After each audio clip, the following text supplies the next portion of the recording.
چاند سے تشبیہ دینا یہ بھی کوئی انصاف ہے، چاند کے چہرے پہ چھائیاں مدنی کا چہرہ صاف ہے۔ تو حضور کے حسن و جمال کو دنیا کی کسی بھی چیز سے تشبیہ دیا ہی نہیں جا سکتا، کیوں کہ یہ خالصتاً اللہ کی تخلیق ہے۔ اور رسول اللہ صلی اللہ علیہ وسلم نے جو حضرت حسان رضی اللہ عنہ کو جو نوازا، رسول اللہ صلی اللہ علیہ وسلم کے دور کے ناخواں ہیں، ثناخوان مصطفیٰ ہیں، رسول اللہ صلی اللہ علیہ وسلم کو دیکھتے تھے، رسول اللہ صلی اللہ علیہ وسلم کی تعریف بیان کرتے تھے۔ ایک مرتبہ رسول اللہ صلی اللہ علیہ وسلم نے انہیں نوازا تو خوب نوازا، پھر اللہ نے بھی انہیں عطا کیا تو خوب عطا کیا۔ رسول اللہ صلی اللہ علیہ وسلم نے فرمایا حسان آج تو میری جگہ منبر پر بیٹھ جا اور مجھے دیکھتا جا اور میرے حسن و جمال کو بیان کرتا جا۔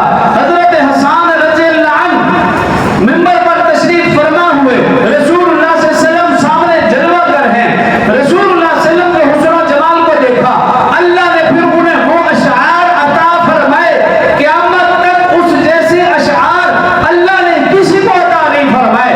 کیا فرمایا؟ حضور کے حسن کو دیکھا تو فرمایا وَأَحْسَنُ مِنْكَ لَمْ تَرَ قَطُّ عَيْنِي وَأَجْمَلُ مِنْكَ لَمْ تَلِدِ النِّسَاءُ خُلِقْتَ مُبَرَّأً مِنْ كُلِّ عَيْبٍ كَأَنَّكَ قَدْ خُلِقْتَ كَمَا تَشَاءُ۔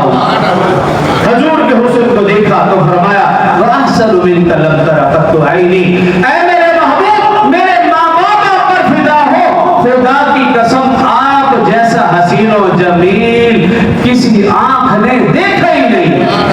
وَأَجْمَلُ مِنْكَ لَمْ تَلِدِ النِّسَاءُ، آپ جیسا حسین و جمیل میری آنکھ یا کسی کی آنکھ کیسے دیکھتی؟